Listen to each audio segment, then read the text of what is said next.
Some stories arrive dressed in triumph names, etched into marble, sung by poets, taught in classrooms, others say are quieter. They drift through time, passed from stone to sand, from memory to silence. This is one of those stories. Have you ever wondered? How many rulers, how many women stood their ground against empires and won, only to be forgotten by history? In the heart of ancient Africa, south of where the Nile meets the Roman frontier, there once reigned a queen. She commanded armies, negotiated peace, and stood face to face with one of the greatest empires the world has ever known. Her name was Amanirenas. You may not have heard it before. That's not by accident. She was a queen of Kush, a kingdom older than Rome, rich in gold and iron, in script and ritual. And while Augustus Caesar expanded his empire with ruthless ambition, Amanirenas met his legions not with fear, but with resolve. They said she had only one eye. Perhaps she simply saw too clearly to fiercely for those who wrote the history books. What does it mean to resist not out of vengeance, but out of dignity? What does it mean to rule not just with power, but with purpose? As you watch,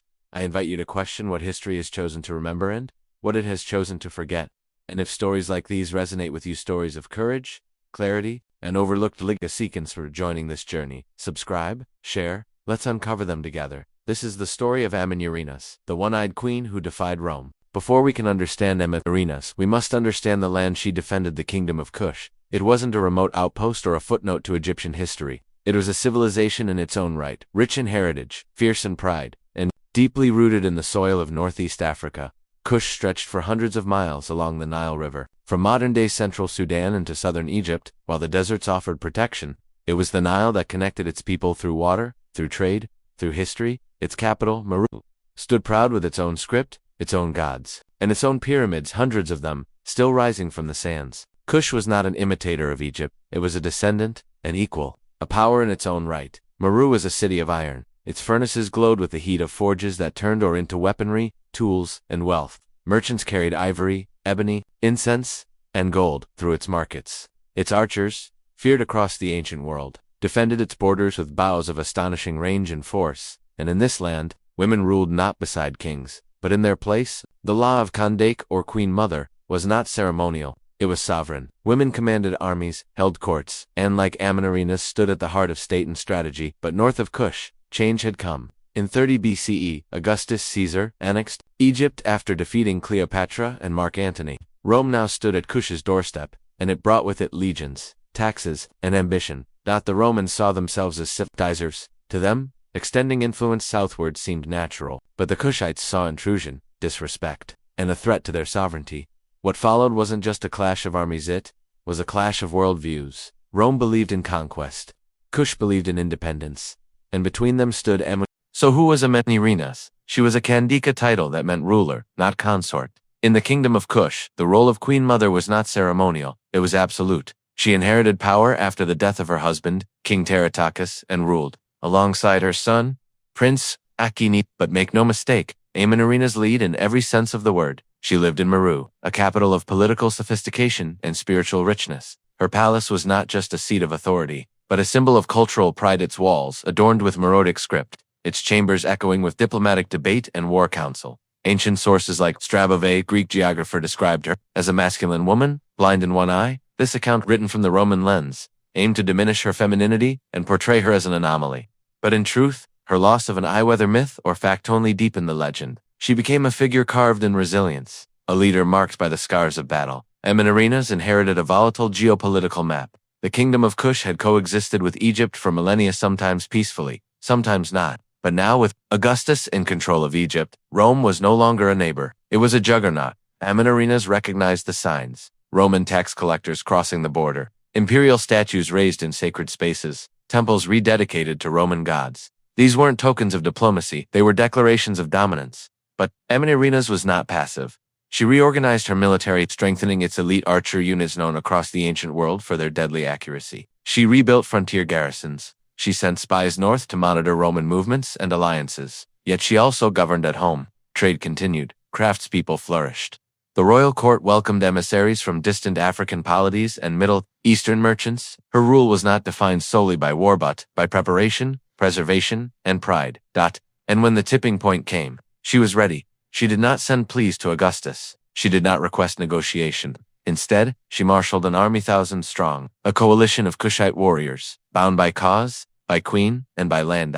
In 25 before Common Era, Amanirenas led one of the most daring campaigns in African antiquity, an invasion into Roman-held Egypt, a move not of madness, but of calculated strategy. She knew the terrain, the timing, and the psychology. This was not just about resisting Rome. It was about asserting identity, about declaring that Kush would not be swallowed quietly into empire. And so she marched. The year was 25 before Common Era. Tensions had long simmered along the southern frontier of Rome's newest acquisition, Egypt. For Amanirenas, the signs of Roman expansion were impossible to ignore. Tax officials and soldiers had begun to probe into Kushite border towns. Temples were defaced, and statues of Augustus rose like unwelcome omens. It wasn't negotiation, it was infiltration. Most rulers might have waited, perhaps hoped for peace. But Amanirenas was no ordinary ruler. She was a strategist and, above all, a protector. Rather than react defensively, she chose a bold, preemptive path. With the support of her generals and the loyalty of her people, she orchestrated a campaign that would shock the Roman world. The goal was not mere retaliation. It was a demonstration of sovereignty, and in the months leading up to the invasion, her forces were mobilized in secrecy. Archers trained relentlessly in the deserts of Nubia. Blacksmiths forged arrows tipped with iron and obsidian. Supply caravans moved under the cover of night. Messengers rode between garrisons, relaying orders and scouting Roman positions. Then, when the season favored movement after the Nile's annual flood had receded, she struck. The Kushite army swept northward, swift and coordinated. Their first major target, Syene, modern-day Aswan, a Roman garrison town that guarded the first cataract. It was more than a military post, it was a symbol of Rome's reach. The attack was overwhelming. Roman soldiers, caught off guard and underestimating the Kushite capability, were routed. Fortifications collapsed under the rain of arrows. Some tried to flee by river but were cut down. The town fell in a matter of hours. Amanirenas did not stop there. Her forces advanced to Elephantine and Philabos, strategic outposts that controlled trade, supply, and religious authority in the region. With each victory, the Kushites sent a message. This land would not be Roman without resistance.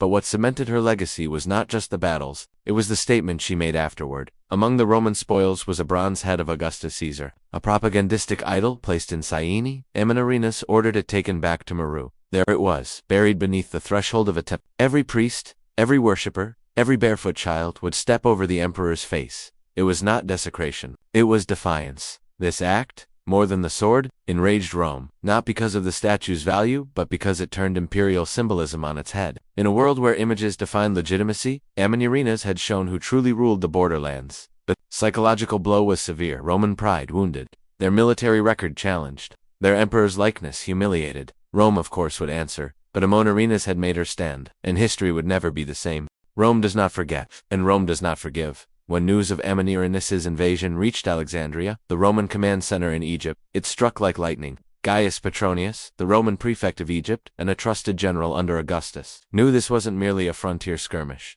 It was an open challenge to the empire's authority. Petronius responded with precision. He assembled a Roman task force, 10,000 infantry and 800 cavalry, many of whom had served in brutal campaigns across Gaul and the East. These were not green recruits, they were veterans hardened by empire. They marched south in disciplined formation, hugging the banks of the Nile. Behind them came engineers, scribes, quartermasters, and the legions were a machine, meticulous and merciless. First, they reclaimed Syene, then Elephantine, then Philae. Each reconquest was brutal. Villages suspected of aiding the Kushites were burned. Suspected collaborators were executed. The message was clear. Pax Romana was not a suggestion, it was a decree. But Petronius wanted more. Retaking lost posts wasn't enough. He needed to break the Kushite will. He set his sights on Napatat, the cultural and spiritual heart of the Kushite realm. The journey was grueling. The Nile's cataracts, desert heat, and narrow ravines slowed Roman progress. But eventually, the legions arrived. Napata, once resplendent with temples, obelisks, and gardens, faced annihilation. The Romans attacked swiftly. Resistance was fierce but uncoordinated. Napata fell. Its temples were looted, its artworks destroyed, its granaries raided. Statues of Kushite gods were toppled, their heads smushed, a mirror to what Amanirenas had done with Augustus's statue. It was cultural retaliation. And yet, Amanirenas was nowhere to be found. Her retreat had been strategic. She'd withdrawn south, regrouping with her commanders, preserving her core forces. Petronius believed he had struck a fatal blow, but he had only stoked the embers. In his report to Augustus, he framed the campaign as a decisive Roman victory. But in truth, the further he advanced, the thinner his supply lines became. Roman soldiers faced ambushes, disease, and growing dissent. The farther south they pushed, the less they understood the terrain, the people. Amanirenas, watching from afar, was already preparing the next phase. Her war was not one of head-on battles but of endurance, attrition, and time. Rome had bloodied Kush, but it had not broken it. After the sack of Napata, Rome assumed it had sent its message. But Amanirenas had not been defeated, only galvanized, and in the weeks that followed, it became clear the Queen of Kush was far from done. Rather than engage Rome in open battle, she adapted. She used knowledge of the terrain, of supply lines, of Roman behavior itself, and she transformed her strategy from confrontation to attrition. Meanwhile, Petronius, emboldened by his perceived victory, pushed even deeper south. His next target was Kaisar Ibram, known to the Romans as Primus, situated on a high bluff overlooking the Nile. It was a critical stronghold controlling movement and trade. Taking it would extend Roman power permanently into Nubian heartland. But Amanirenas saw this move for what it was: overreach, and she struck not at the fortress, but at its lifeblood. Kushite archers, masters of desert warfare, launched ambushes on Roman caravans. Scouts intercepted Roman messengers. Supply routes were sabotaged. What seemed a triumphant advance soon became a logistical nightmare. The Roman troops at Primus found themselves stranded. Food dwindled, morale cracked. The heat, the insects, the silence of an unseen enemy all took their toll. And then, from the dunes, Kushite forces emerged, not to conquer, but to encircle. Amanirenas did not need to destroy the garrison. She needed only to contain it. Inside, Primus Roman scribes recorded growing desperation. But Augustus, thousands of miles away, faced pressures of his own: revolts in the west, campaigns in the east, and now, an African war that refused to end. And so, the stage was set not for a final battle, but for an unprecedented dialogue. In 22 before Common Era, Amanirenas sent emissaries north. They did not come with apologies. They carried golden arrows, a symbol in Kushite diplomacy. According to Roman chroniclers, the message was clear: if you desire peace, these are a gift. If you choose war, keep them, you will need them. Symbolism was potent, unmistakable, and Augustus, ever the pragmatist, understood. Despite Rome's rhetoric of supremacy, the cost of war in Kush had proven unworthy. A negotiated peace followed. In 20 BCE, the terms were finalized. Rome would withdraw from Primus. No tribute would be paid by Kush. The 30-mile territory between Egypt and Kush would remain under Kushite control. It was one of the few times Rome made peace without conquest. Not because of weakness, but because Amanirenas made victory too expensive. The siege had ended not with a sword, but with strategy. And the queen who had led armies now led diplomacy with the same clarity and the same resolve. The war had ended, but its echo lingered. In 20 before Common Era, the peace between Rome and Kush was not forged in submission, but in mutual recognition. For Amanirenas, it was not merely a cessation of hostilities, it was a triumph. She had faced one of the greatest empires in history, pushed back against its ambition, and emerged with her kingdom's dignity intact. The terms were rare in Roman diplomacy. No annual tribute, no Roman garrisons, no Kushite territory annexed. Instead, a buffer zone was established, and trade reopened. Rome recognized the autonomy of Kush, not formally, perhaps, but in practice. It was an implicit acknowledgement. Not all peoples could be conquered. Not all queens could be tamed. Back in Meru, the atmosphere shifted from tension to resilience. Damaged towns were rebuilt, fields replanted, temples that had been scorched by war were refortified. The bronze head of Augustus remained buried beneath temple steps, a quiet symbol that the empire had met its match. And what of Amanirenas? She fades from written records soon after the treaty. But the silence itself is telling. Rome had a habit of erasing those it could not defeat. But in Meru, and across the oral traditions of Nubia, her name endured. She became more than a queen, she became a memory, a symbol, a legend. Modern archaeology would eventually recover that buried head of Augustus, now displayed in the British Museum. Visitors from around the world see its serene face, its eyes cast downward, unaware of the fate it met. But those who know, this was the image crushed beneath the feet of a people who would not bow. Today, the legacy of Amanirenas is reclaiming its rightful place in history. Scholars revisit her story.